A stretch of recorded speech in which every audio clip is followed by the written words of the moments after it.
Ladies and gentlemen, welcome back to Primetime Carolina. I'm your host, Tanner Blue, along with my co-host, Dave LaFave. Dave, what's going on, brother? How you doing? Man, it's another beautiful Thursday night. Just chilling in the man cave, ready to talk some Panthers. Super Bowl on the horizon. There's a lot of good going on in the football world. If there's anything I love doing, it's talking about the freaking Panthers, man. I love it. I love it. Especially the past couple of years. They've been really, really fun to talk about. Dude, it's like it never is painful. It's always fun. It's never frustrating. It's easy going, man. It's just what we do. It's a good time, man. It's a good time. But in all seriousness, before we get the show kicked off here tonight, I want to give ourselves a special shout out. We are about 5 subscribers away from reaching 200 subscribers. That's right. You heard it here first. We here at Primetime Carolina are almost at 200 subscribers. By the time this episode comes out, I want to hit 200. To everyone that subscribed and listened, thank you very much. And it's amazing because I've barely promoted this show to any friends or family. So everything that we've done on my end, at least, has been completely organic. Yeah, absolutely. And shout out to all the people who've been following along, subbing to the channel, enjoying the conversations. You know, pretty soon we're gonna get it going with a little more steam, and we appreciate everybody supporting it. Maybe by the time we're 50, we'll be on an episode where we're talking about us winning the Super Bowl. But for now, we're going to talk about other teams in the Super Bowl. Bro, that's Super right. Bowl 100. That's the only goal. As long as we win 100. We lost in Super Bowl 50. It's only right we win in Super Bowl 100. Facts. Big facts. So, we got a lot of Carolina Panthers stuff to get into. We'll get into that in a moment. We're going to get into the big NFL news here first in general. The Super Bowl is coming up next Sunday. It's going to be the Cincinnati Bengals versus the Los Angeles Rams live in LA from SoFi Stadium. This is definitely not the Super Bowl matchup I thought we were getting, but I'm pretty excited to see it. I don't know if I have a favorite team. I mean, I kind of like both teams for different reasons. I like the Bengals because they're young. Joe Burrow, I like him a lot. They're kind of what I wish the Panthers were. They're doing an amazing job despite having a bad offensive line. And then you look on the other side of the coin, you got the LA Rams, a team who's pretty much was built to success minus a quarterback. They get Matthew Stafford in a trade. People had linked him to Carolina. I think he made the right decision. He's going to the Super Bowl. And I think it's going to be a damn good matchup, man. I'm really excited to see it. Yeah, man, it is so refreshing, and I'm probably going to make some people mad, but it's so refreshing to see a Super Bowl without Tom Brady for the first time, and it feels like my lifetime. And I know there's been a few that he hasn't been a part of, but it feels like he's in every Super Bowl. So it's nice to see something different. And it's, it's not even just him. It's just it's two different teams, The Rams were in it a few years ago, but before that, they really hadn't been in one since 2001, unless I'm I think it was like 99 or 2000. I mean, it was around that time. Yeah, well, Tom Brady's first Super Bowl was against the Rams, so correct. I believe that was 2001. So it's nice to see, and obviously the Bengals have not been relevant in 30 years, but so it's real cool to see two different teams in the Super Bowl because it feels like for the last 20 years or so it's been a lot of the same teams and same players, so it's refreshing. It is nice to see, and I think that's the first time the Bengals have been in the Super Bowl since the 80s or 90s when they played the 49ers. I can't remember what year that was. It's been a long time though. But shout out to the Bengals, man. I mean, they've done it right. They've done the classic rebuild just right. And you know what? I don't care what Jay-Z or Matt Rhule says. 7 years, my ass. It only took them 2 years to get where they needed to be. And look at them now. They're competing for the Super Bowl and likely going to be competing for many more after this. Mm-hmm. We cannot emphasize this enough. That it only took them 2 years. They were 2-14 2 years ago. And look at them now. It did not take 7 years. So, Matt Rhule, I know you tune in weekly to what we have to say. Your little Jay-Z excuses are not going to fly much longer because we've seen it done in the NFL. We've seen how quick a team can turn around. In 7 years, half your team's going to be old and on a different team. 7 years. 7 years. This is not college. And Shaq Thompson's going to have like a gray beard by then. Tell you what, man. But besides the Panthers, we'll get into them in a second. I'm pretty excited for this game. I don't know who I'm going to pick to win yet. I'm still thinking about that. I'll probably have to decide here in a few minutes when we make our predictions. But I'm pretty pumped, man. I mean, you got two really really good offenses. You've got Odell Beckham Jr., Cooper Kupp, Jamar Chase. I mean, you got guys on the outside. You got two great quarterbacks, one young guy, one old veteran who's finally getting his chance. And then on the defensive side, the Bengals have a couple guys, but you got Aaron Donald on the other side. It's going to be a blast. I think I'm going to go with the Rams here. I just think they have a little bit more playoff experience. I don't know. It's tough. I could be completely wrong. They're also technically the home team, I guess, in this game, even though they're the away team when it comes to jerseys. I'm gonna go with the Rams, man. They're gonna win in their stadium, and it's gonna be a fun night. I'm excited because I feel like almost every Super Bowl I've ever watched, I just cheer for the team that I hate less. And I feel like in this game, I don't really have to do that so much. I can kind of just sit back, relax, enjoy the game. When I think about the matchup itself, the first thing that comes to my mind is the Rams' ability to rush the passer, and then the issues the Bengals have had protecting the passer. So I think for that reason, along with the weapons they have on offense, we know what Sean McVay can do. I'm going to go with the Rams as well. I think they'll win this game in what's essentially a home game. I'm going to go with the Rams, and I think this is going to be a good day for my family who lives out in Michigan, who are rooting Shout for out to Matthew them. Stafford. I should clarify why it means anything to them. Very nice. And either way, if the Bengals win, I'm just as happy because I like Joe Burrow. I like their Sure. young guys they got. I mean, like you said, I think that's the perfect one of I don't really have a team that I'm wanting to see lose. Like I just want to see a good game. And I'll be honest with you, I think you can agree with me. This playoffs has been out of this world, crazy tight, close games. It might be the best playoffs I've ever seen personally, but it's been a lot of fun. Um, I can't wait for it to. I don't want the season to end, but it's going to end with a good game, so I'm excited. Yeah, absolutely. It's been an incredible playoffs. You know, not not counting that first wild card round, that wasn't the most exciting thing I've ever seen, but the divisional round and the championship round were absolutely outstanding. So hopefully the Super Bowl, follows suit with that. And like you said, I'm gonna cheer, not even really cheer for the Rams, but I'm gonna pick the Rams to win this game. But I wouldn't bet against the Bengals. Obviously, they made it to this point when they were counted out from the beginning, and Joe Burrow's just got that. When it comes to it factor, that is all Joe Burrow is, man. That man, he's got it going on. I knew since watching him in college, at least. I mean, his senior year, pretty much. That year he won the Heisman, I was like, this dude's got it. This dude has got it. And the Bengals, they got their guy. They're good to go for the next 15 to 20 years. So shout out to them. Speaking of great quarterbacks, obviously the greatest quarterback, maybe up to someone else's opinion. In my opinion, the greatest quarterback of all time just retired. Tom Brady retiring from the Buccaneers, 22 seasons, 7 Super Bowls, 3 MVPs, 100 gazillion Pro Bowls. It doesn't matter. The man, he's finally calling it a career. We've had this. We've suffered enough of watching Tom Brady destroy all of our teams, constantly bashing our hopes. But at the end of the day, when you look at the guy's body of work, he's the best of all time. It's hard to argue with. I mean, personally, not a huge fan, but for the sake of our time, I'll say congratulations on a great career to I can't say GOAT. A man I of want to say it, but I just can't. a man of few words. Listen, I understand.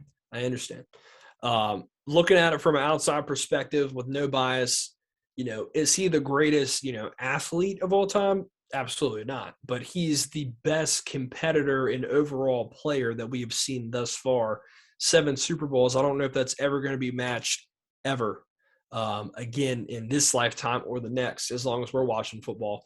But, you know, shout out to Brady. I didn't think he was done. But, I mean, the guy's got nothing left to prove.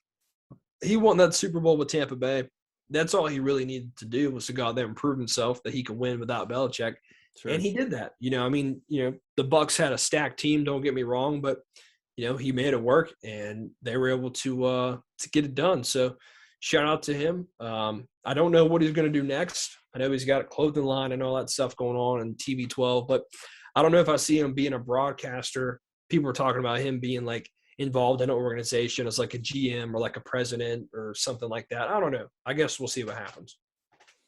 Yeah, I mean, I don't really see him, you know, I have no insight on this, but I don't really see him doing anything. He just seems like he played as long as he did, and he seemed, you know, for him to play as long as he did and for him to leave at the time he left, he had to be comfortable with the idea of just going home and being a dad for a while. So I'm not saying he won't ever do anything else, but I would think it wouldn't be any time relatively soon. I would think he's going to kind of fade out for a couple of years, and then maybe if he gets bored, he could join a team doing something or join, you know, go into the broadcast booth. But we'll see. I agree. But, I agree. you know, congrats on a great career. I think you bring up a good point. I mean, I don't really see him, you know, doing anything. I could be wrong. Absolutely. I mean, I didn't see Drew Brees being on NBC, but he is. I think it's going to be interesting to see how the world and the NFL adapts to, you know, life post Tom Brady, because I mean, this is the first time in 20 plus years. This is the first time in pretty much my whole life since I watched football. He won't be a part of it. I think it's important for the NFL to get to that next generation of quarterbacks and generation of players, which they're doing. So, you know, I don't think it will be bad for Tom Brady to, you know, take a back seat for a year or two, go be a dad, because we know that's the main reason he retired was to be with his family. You know, he's got to, you know, spend time with them, but he's that kind of guy where he's competitive and he's going to want to do something. So I don't think it's going to be too long before he gets into something, but we'll see. Yeah, we'll see what happens. You know, obviously, incredible career for Tom Brady, and like you said, a lot of those accolades will just never be touched. And you know, I'm 100% sure the man sold his soul to the devil, because there's no other explanation for what he's done with his life. And I don't only mean football. You know, the man's married to a supermodel. Like you said, he's not athletic, but yet all he does is win. He's had some amazing luck along the way. Not to take anything away from him. He's had some amazing luck along the way. 6th-round draft pick. You know, it's fishy. It's fishy, Tom Brady. I'm on to you. It's a conspiracy. Yep. I know what you've been doing. But listen here, guys. Enough about that. We're going to talk about what you came here to talk about. And that's the freaking Carolina Panthers. The next Super Bowl champions, the great Carolina Panthers. Whoa. You know, we just decided we have 45 more years. Yes. We within that time frame, maybe we'll get one, or at least go back to one. We'll see. So, dude, I'm thinking as long at this point, we just want it to happen before we die. Exactly. We're officially one of those franchises. We are officially in that. You know, I really hope we don't end up like the Browns or the Lions, where they don't even make it close. At least, you know, the Panthers have at least been to 2 Super Bowls. We've lost them. Damn, we've lost them. But at least we've been. I know what it's like to get excited to go. We've been. But, you know, at the end of the day, it doesn't matter. Going is absolutely, you know, an accomplishment in itself. But at the end of the day, you know, people are counting rings. That's why Tom Brady, you know, is who he is. And that's why everyone sees him as the GOAT, because he won so many championships. So I know I'm sorry to be negative all the time. Let's talk about whatever you were going to talk about. I know we're a couple of weeks behind on this. I was out of town pretty much all last week. I think we just kind of took a little bit of time off, just letting things happen. But we're back here. So the first news we're going to start off with is the Panthers hiring Ben Rockstar Mcadoo as their offensive coordinator. Bringing this guy in who he was with Green Bay for a while. He was the quarterback's coach. He was, he was also in New York as the offensive coordinator for a while, then took over as the head coach. He was the Jaguars for a little bit. He was with the Cowboys for a little bit. You know what? It's a lot of people are pissed about this decision when it first happened, but for me, it's tough for me to get mad or happy. I'm kind of just neutral on it because to me, it doesn't matter who the OC is as long as we have Matt Rhule as the head coach and as long as we have Sam Darnold or whoever at quarterback with no offensive line. There's only so much that's going to happen. I think Ben McAdoo isn't as bad of a choice as people are making him out to be just because he has like a funny hairstyle with wears glasses and a goatee. But he kind of flamed out as the Giants head coach. He seemed to be a pretty solid offensive coordinator whenever he was in that position. But it's hard for me to – I'm just kind of neutral. It's hard for me to be mad or happy. It kind of, it is what it is. Yeah, I think for a lot of people, especially after the whole headline came out about looking for a rock star offensive coordinator, Ben McAdoo is a pretty disappointing name.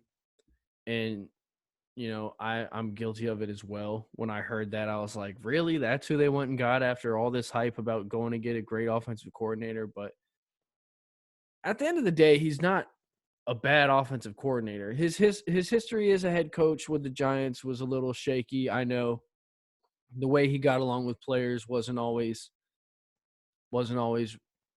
reported as, great relationships. But as an offensive coordinator and strictly as an offensive coordinator, he doesn't have a bad history. The Giants, what was he there? So 2 years as offensive coordinator, 2 years as head coach. Is that what I'm looking at, or one of each? The Giants were a top 10 offense. They were a good offense.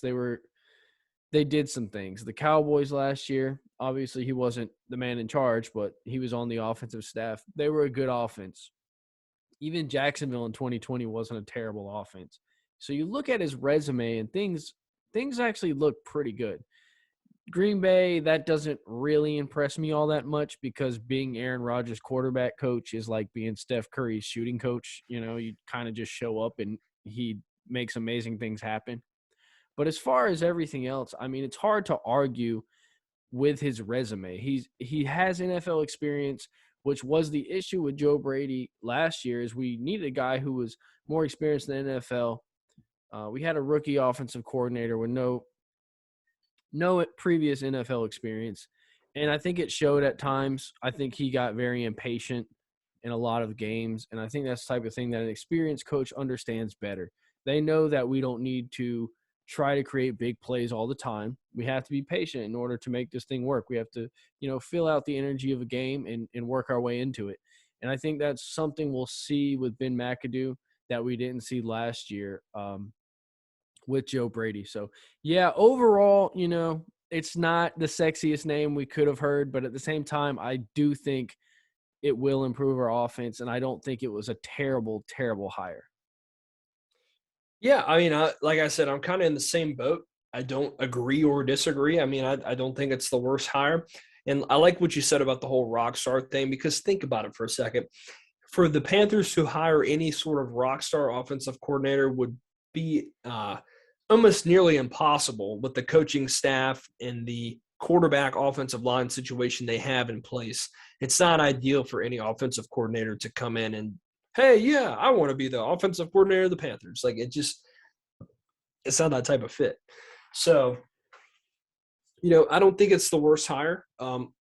We'll see how it goes. And like I said, it just kind of depends on the whole Matt Rhule thing and, the offensive line and quarterback, whatever they decide to do. That's going to really tell me how much more excited I can get or how much disappointed I can get as the off season and whatever goes on.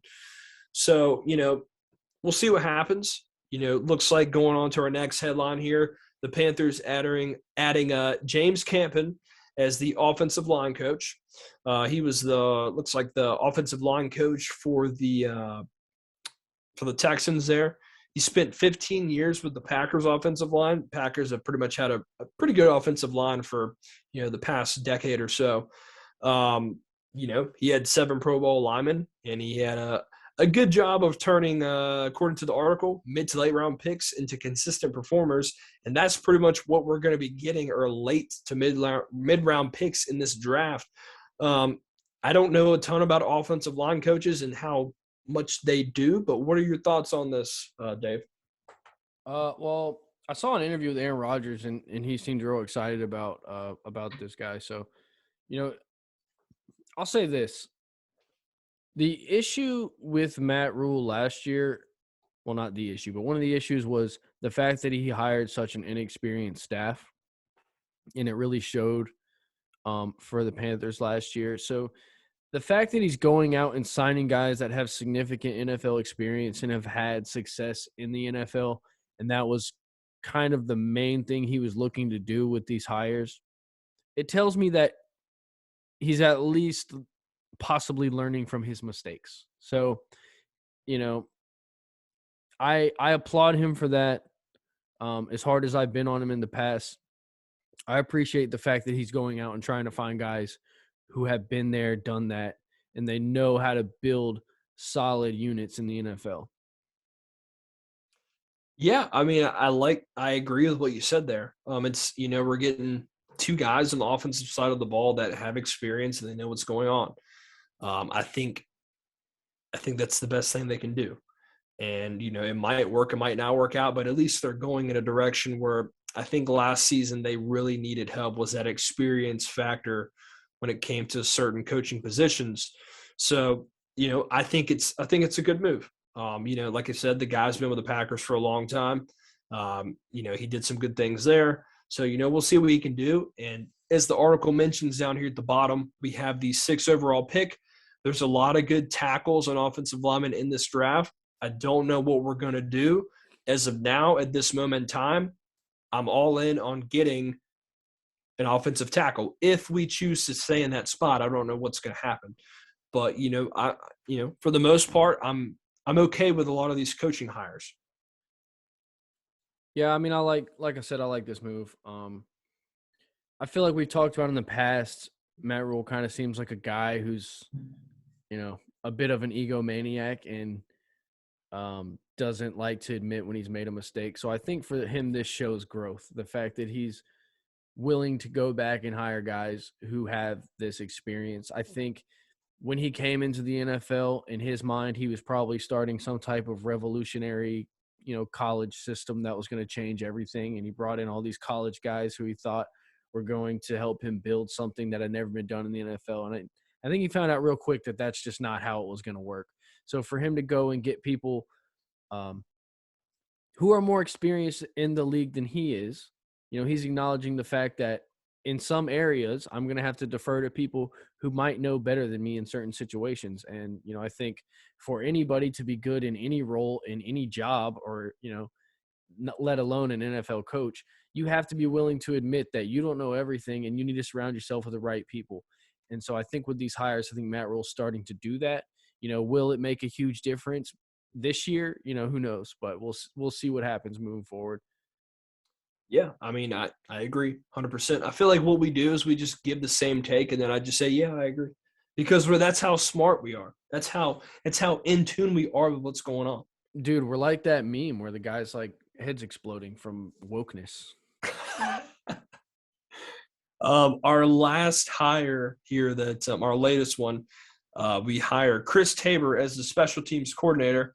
This was my guy that I had my eye on the whole time in free agency and in the offseason. It looks like he was on the Bears and the Browns as the special teams coach. I don't know a ton about this guy or about special teams for the teams that he coached. I do know that he obviously worked with Devin Hester, Josh Cribbs, and Cordell Patterson. Don't know how much that has to do with coaching as opposed to those guys just being really good at returning kicks and punts. But, I like Chase Blackburn as a guy, but, man, our special teams was just not been very good the past couple seasons. Well, you look at the success that Devin Hester specifically and Josh Cribbs had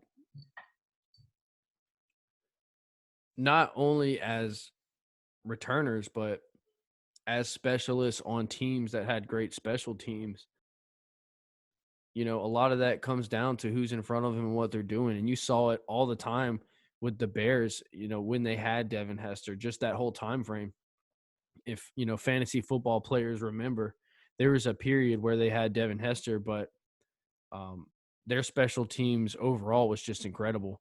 And if you played them in fantasy football, between how good their defense was and how good their special teams was, you were getting 20 points a game easily, 30 points a game just off of that.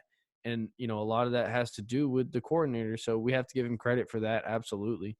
Um, and then Josh Cribbs as well. Josh Cribbs and the Browns had years of great success in special teams. So, you can't argue with results, and on his resume, he has results. In this current day and age in football, being those punt returner, kick returner guys that make careers off that's over with.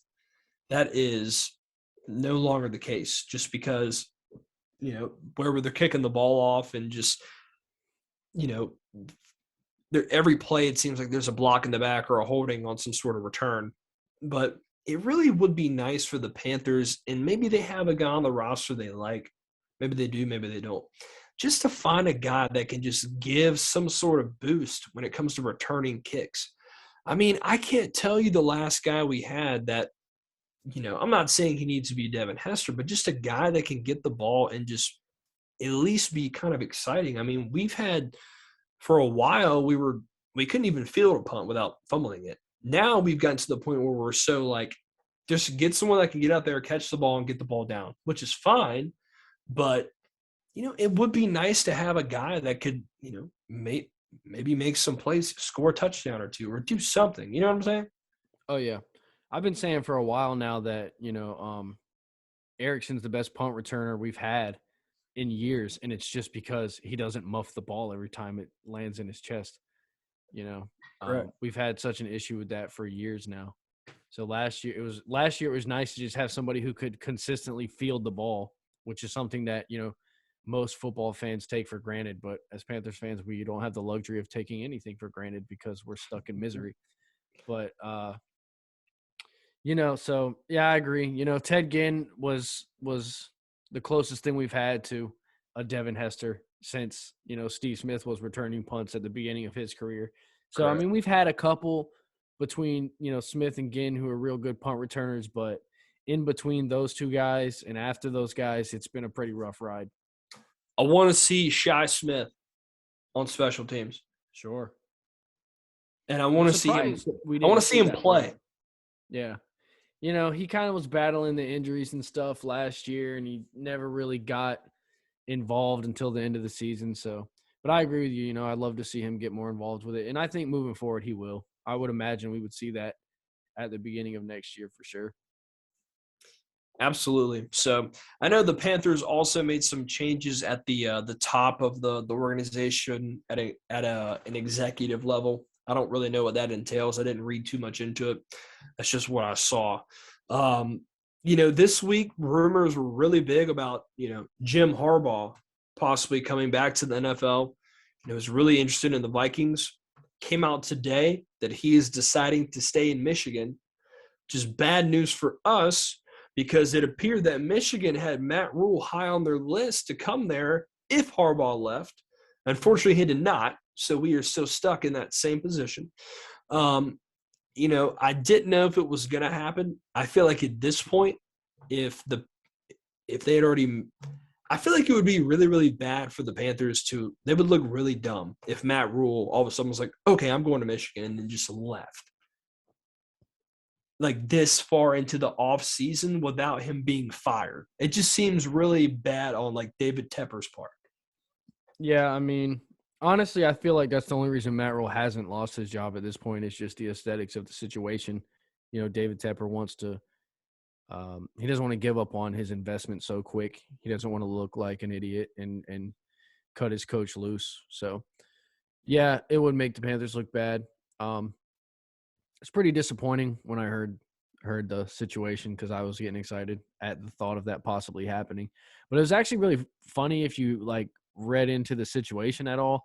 Apparently, it was like this really awkward standoff. Maybe not standoff. Maybe that's not the right word, but I guess Jim Harbaugh got to Minnesota, and he's thinking they're offering me a contract. The job is mine. And he gets there and they're like, we're going to interview this guy and see if he's the guy we want. So they're in like interview mode and he's in like, I'm taking over this team mode. And then he gets in there and he's, shocked to find out that they're actually interviewing him and trying to decide if he's their guy. So I think that was the reason he said, you know what, if you're not going to hand me a contract to come be your coach, then I'm going to stay here with this great situation that I built in Ann Arbor. The problem with that is now he's got an incredibly awkward situation with all the fans and, AD and everyone over at Michigan. But, Yeah, that is it is a what weird. it is. It is a weird situation. But I get it from the Vikings perspective. I mean, maybe you don't think he's a guy. Maybe you're looking at some other guys, but I get it from his perspective because he's hasn't been great in college. He's been pretty good, pretty solid. They made the college football playoff this year. But in the NFL, he was very, very good. He was super close to winning a Super Bowl. So I get it from his perspective. He's like, there's no one you're going to interview that's got as much experience and has done as well as I have. So Yeah. I could see why he would think that. Yeah, absolutely. Well, the whole thing was, is any team going to be able to convince Harbaugh to step away from Michigan? You know what I mean? So if he knows that's the energy that's going around the league and then, he gets a call that he's interested in and he's going to go take it, well, obviously he's thinking they're trying to lure me away from my fantastic job that I have. He's not thinking they're weighing their options. He doesn't want to be an option. He wants to be the guy. Correct. So when he gets there and finds out that's not the case, obviously he says, I'll just stay where I'm at. Absolutely. I mean, so he's gonna stay where he's at. He'll be fine, and we'll see what other. I mean, there are a lot of spots open. I mean, I want to talk about the NFC South for a second. Um, obviously Tom Brady has retired, and I would assume a lot of players that are free agents would leave the Bucs because he's not going to be there, including Gronkowski and who else they have. You look at the Saints. Sean Payton has retired.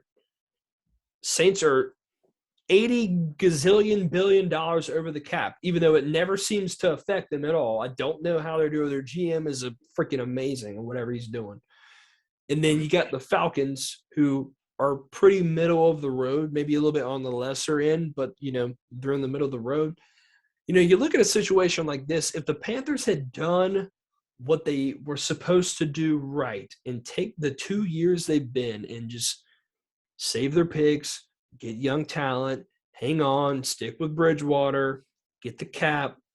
This season, I feel like they would be the outright front runners to win the division. I'm looking at it now. I could still see us finish third or last in the division. Even with those guys that I listed gone. Yeah, the potential is there for the NFC South to be an absolutely the most boring division in the league. But I don't see the Bucs taking as huge of a step back as people think. I think they were already a good team when Tom Brady walked in that situation. He definitely made them better. He definitely attracted the players like Antonio Brown and Gronkowski to make them better. I don't think he's going to step away and then they're just going to be horrible. Their defense is still very good. They still have a lot of weapons. Obviously, Mike Evans and Chris Godwin. So, I see them. I see a team who could go after a guy like Jimmy Garoppolo, who ironically stepped in for Tom Brady in New England at times, backed up Tom Brady in New England, and now he'll be following in his footsteps again. I could see them going after a guy like that. But I don't expect them to take a huge step back. The Saints, on the other hand, they're in trouble. Their cap hell's finally catching up to them. I think, they're going to have a tough time fielding a very good team next year. but that's what happens when you're given $50 million contracts to Taysom Hill. But, whatever. And then the Falcons, obviously, they're pretty much in the same boat as us. They're, Matt Ryan's going to be gone soon, probably as soon as next year, if not the year after. They're in rebuild mode. They need to find a quarterback. They're a young team, but I wouldn't completely count us out because we know we still have a very talented roster on defense and as well as a lot of our skill positions. If Christian McCaffrey can stay on the field, that's probably going to win you a couple games right there. And we know we have a pretty good receiving group. It's a big if there. That's a big if. That's a monstrous if. That's something we haven't seen in 3 years. But if the Panthers are able to pull off this offseason and continue to make smarter decisions, they really could be a dark horse to take the division next year. A better offensive line would hide a lot of the Panthers' problems. A great offensive line can help a bad quarterback look a lot better. And as we know, Sam Darnold, if he is the quarterback next year, has a tendency to panic whenever the offensive line's breaking down. The dude has all the physical gifts he needs to be a good quarterback. He has all the talent.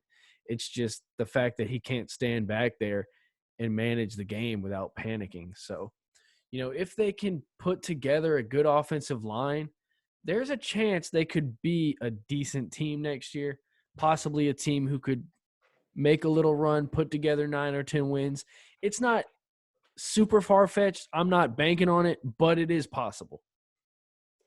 I do like a lot of the points that you made. Starting with the Bucs, I don't think they're going to be as bad as people think. In a perfect world for me, I think it would be kind of hilarious and kind of cool if Aaron Rodgers just replaced Tom Brady. And I'd like to see that. I wouldn't, but it would be good TV. It would be good TV. And, they're kind of back in a very similar situation to what they were. The Saints, they don't have a quarterback and they are in cap hell. We'll see how that happens. They still don't even have their head coach yet. The Falcons are kind of the Falcons. They're kind of middle of the road. And the Panthers, I don't disagree. I just don't think they can make some really good moves and improve their offensive line in this offseason, which is what I hope happens. But to me, I can't get behind Sam Darnold. I can't do it. And if he's going to be the quarterback all season, there's a slight chance they might, I think they'll be okay. But as far as winning the division, I just don't think so with him. Now, however, if the Panthers and Matt Rhule want to make a smart decision, people are going to call me a homer for this, but I don't care. If they upgrade the offensive line, do the things they need to do to get better in the smaller areas, sign some guys that can help, bring some guys back. If they would just bring back Cam Newton for one more year, just as a bridge quarterback, because the Panthers, it sounds like they might like some of the quarterbacks available. They might not. I don't know that for sure. But bring him back. You got 1 year. You got 1 year on a guy for literally nothing. I like his chances better than I like Sam Darnold's behind a good offensive line. I really do. I don't know if that's going to happen. I doubt it, but that's just my opinion. I agree with you too. I mean, that would be I think if the Panthers were doing what they could to win games next year, then that's what they would do. They would rebuild the offensive line, put Cam Newton back there for another year. But think about it. Think about it like this. I didn't mean to cut you off, but think about it like this. If Rhule's in a weird spot because he's being held on. It's his third year. He needs to win, right? But at the same time, he's trying to make things work with people that won't guarantee him to win. If he wants to win and save his job, there is no way on this earth you can tell me that Sam Darnold needs to be the starting quarterback all next season. You can't do that. If you're telling me that you're trying to win to save your job, it's just not. That's just not smart. It's not going to happen. That's something I think we've discussed here before is, Matt Rhule's put himself in such a bad position because he put so many eggs in one basket when it came to Sam Darnold and him being a franchise quarterback that now he's on the hot seat. He has to win next year, and he has to do it with Sam Darnold or he's going to look stupid. And the chances of Cam Newton coming back are not very good. Not only because I know him and Matt Rhule never really saw eye to eye, but I don't think he would have any interest in coming back. I think he sees that Matt Rhule's a fraud. I think he's smart enough to figure that out. I don't see him coming back to Carolina unless nobody else was willing to offer him a contract. But what I will say is we've preached the Panthers need to trade back and build up that offensive line. But, I don't know if what's going on with their social media team, but Malik Willis is everywhere all of a sudden. I thought I'd point that out. They even, had something on here about how he has connections with Cam Newton. And evidently this man is showing out at the Pro Bowl, or excuse me, the Senior Bowl. I always say Pro Bowl. I don't know why. At the Senior Bowl. And, this was the guy who, towards the beginning of the season, back in late September, I had my eye on for the Panthers to draft at quarterback. As the season went on, people kind of fell off of his bandwagon. He started being seen as a late first-round pick, kind of a project. Now, a couple days into Senior Bowl practices, with the game on Saturday, I believe, all of a sudden he's catching everyone's attention all over again. And now he's, shooting up draft boards. Yeah, here's what I was talking about. Cam Newton gave Willis some advice or something that stuck with him. I don't know. They're talking about that. Anyway, this guy's shooting up draft boards again, it seems already. I'm seeing everything about him all over the place. I'm seeing all these positive reviews. Everyone says he's got all the tools. He's just a raw player. I've even seen Patrick Mahomes comparisons when it comes to what he's able to do as far as moving around in the pocket and then the big arm that he brings to the table. So, I would be lying to you if I said I wasn't a little bit interested, knowing we're at number 6 and this guy is garnering everyone's attention, surrounded by top-tier talent at the Senior Bowl. In my opinion, and, I don't know what Matt Rhule knows about picking quarterbacks because it seems like he doesn't know much.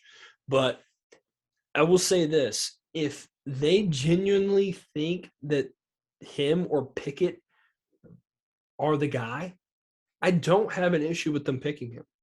I know the offensive line sucks. You're going to get them killed. I understand that.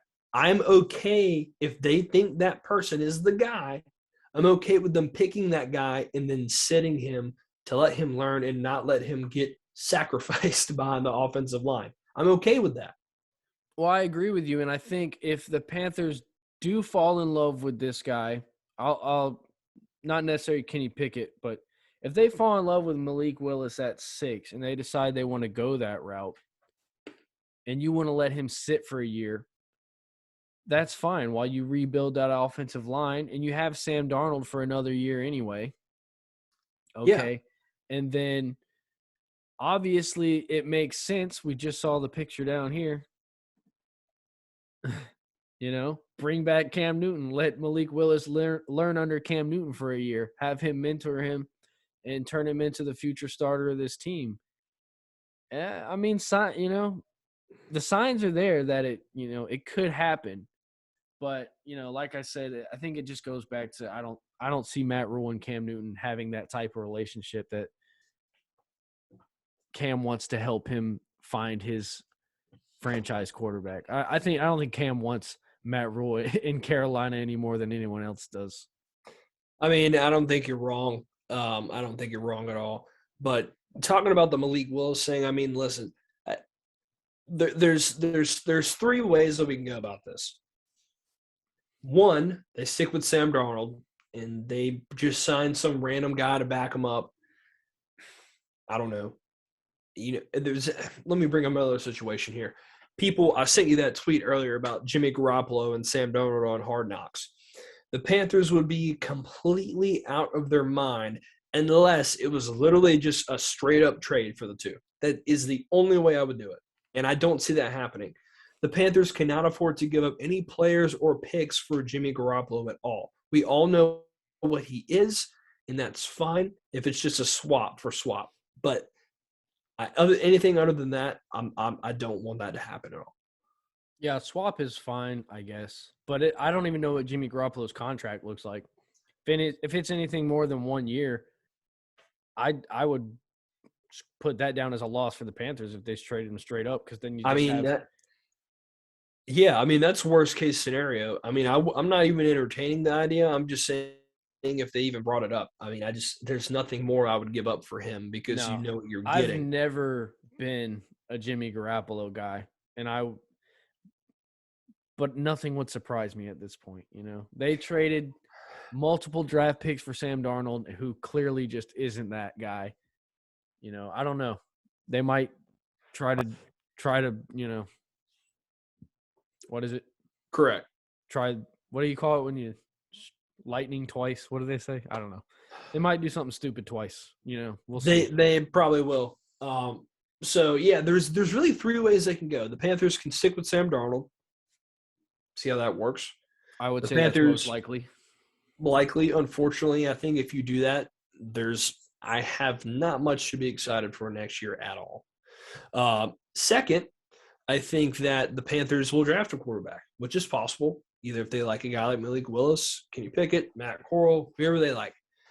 And then third, they bring in a veteran, maybe I don't know what the veteran market looks like, a Tyrod Taylor guy, which I even think Tyrod Taylor with a fine offensive line, isn't bad. He's probably going to get hurt a lot, but it is what it is. I mean, I'm not against that, but those are kind of our options. People keep saying trade back. I don't know. I think at 6, you either grab the quarterback or you grab the best offensive lineman. There's no reason to trade back unless you're getting a king's ransom, which I doubt is going to happen. Well, I mean, the Panthers are without a second and a third round pick, so trading back makes sense in that regard. Just because you need to get those picks back in order. If you can get an offensive lineman in the first round, the first round, second round, and third round, rather than getting one at 6, I mean, that totally makes sense, especially when you need to rebuild the whole offensive line because, the interior of the Panthers offensive line is probably the worst combination of 3 players I've ever seen in my entire life, period. I don't disagree with you. My fear is that we miss out on a top prospect at 6. Now, let's say if they trade down like a handful of spots, maybe like 3, 4, 5, and the guy is still is there and they're able to get an extra third round pick, then yeah, I'm all for it. I just think if they do trade back, it'd have to be a small trade back. It wouldn't be much. And I think they would probably have to get like a third round pick out of it. That's about as much as I'd be willing to go because I don't want to go too far back and then we miss out on potentially a guy that we want, that we could have had. That's just, Yeah, I think, if you are trading back, I mean, I think that's about what you're looking at. I don't think they would trade back into, the 20s, probably somewhere in the middle. And then, pick up maybe even more than just a third round pick. Teams, when you're in that first round, teams will have to give up a decent amount to move up even a couple spots. So true. Very true. But, there's a lot more to happen. Definitely going to look more into the Malik Willis stuff. All I've seen is really highlights. I'm a fan of the guy. If they think he's the guy, I have no problem with them taking him. I mean, at the end of the day, man, it's a crapshoot because, at the end of the day, I know offensive line is important. Gotta know it's important. It's super important, and you need it. And the Panthers have to do it no matter who they end up drafting. But watching these games here in the playoffs, man, if you don't got a guy at quarterback, it doesn't matter. Nothing matters if you don't have that guy at quarterback. I was trying to find the video. I saw a video earlier of Malik Willis throwing. I thought you passes were. I thought at you a were trash. just get. Oh, I thought you meant he was playing like a trash can. No, no, no. I thought I I was was about to playing like say. Brady I Retired. thought we were just gassing this man up. No, no. There was a video of him at the Senior Bowl throwing to the corner of the end zone. There was a trash can. He hit it twice in a row.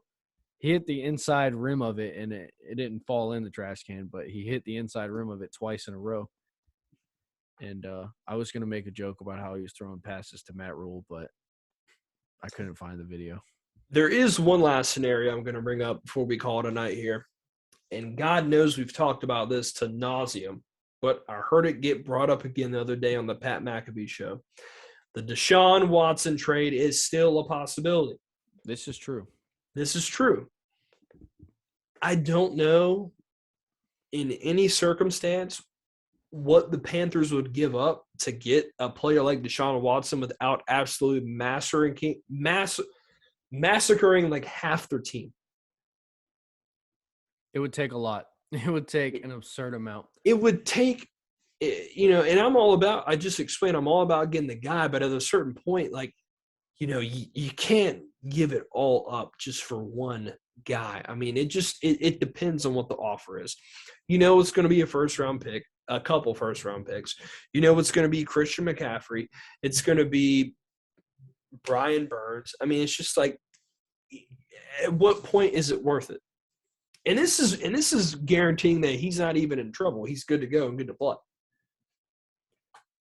Yeah, man, it's tough, And when this was originally circulating, I was a huge supporter of it. But, I don't know. But honestly, you give up 3 first round picks, they're not a guarantee anyway, First round picks miss all the time. If you draft a guy in the first round, statistically the chances of him working out are about 50%. So, 3 first round picks is whatever. Christian McCaffrey's been hurt the last 2 years. Brian Burns was, in my opinion, very disappointing this year. If that's the trade, yeah, I'd probably do that trade. I'm not against that. Like you said, I'm all okay with getting rid of first round picks for a guaranteed franchise quarterback because that's like you said, it's oftentimes a toss up if the player is going to be good. Now you're looking at a guy who's got Hall of Fame talent. We'll see. You're looking at McCaffrey, a guy who got hurt a lot. He's been hurt a lot. Looking at a guy like Burns, he did make the Pro Bowl. He was a little bit disappointing this season, but I think he's still got a lot more in him and better. He can be a lot better, more potential. But we'll see what happens. We'll see. We'll see. I still have the feeling that that's a scenario that David Tepper's willing to go all in on, because I think he's seen in his time with this team that the teams that go the farthest are the teams with that guy at quarterback. It's true. It is true. They mentioned that on the Pat McAfee show the other day. I was listening to it, that they could see the Panthers going all in on Deshaun Watson. And think about it. If you think about it, if they could get in a situation where, let's say they trade all these picks for Deshaun Watson, if they could at least get like a second or a third round pick in return to have something to go and help build the offensive line, you get an offensive line with him, you got weapons, you're losing Christian McCaffrey, but you still got weapons. It's not impossible, but we'll see. It's not the worst situation if done absolutely perfectly. I agree, but right now, just with what they've given up in draft capital, especially, but what they mortgaged for the future so far, their margin for error is just getting slimmer and slimmer. And if you go after Deshaun Watson and you go through with a trade like that, you can't mess anything else up. No. You can't miss on anything else because you've given up all your assets for building a team for this one piece. So if you're going to, put all your eggs in one basket, you can't miss on all the other, choices you have to make. Correct. It's as simple as that. But, that's all I got for tonight. Thank you guys so much for tuning in. I feel like we hit a lot of good topics, got really in depth about some stuff. Good episode. Like we mentioned earlier, guys, we're so close to 200 subscribers. For anyone who's ever given any kind of listen to the show, I appreciate it. Means a lot.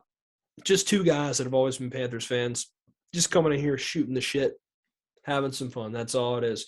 So if you spend your time listening to the show at any time, thank you. Appreciate it, everybody. Y'all have a good night, and we'll catch you next time. See you after the Super Bowl.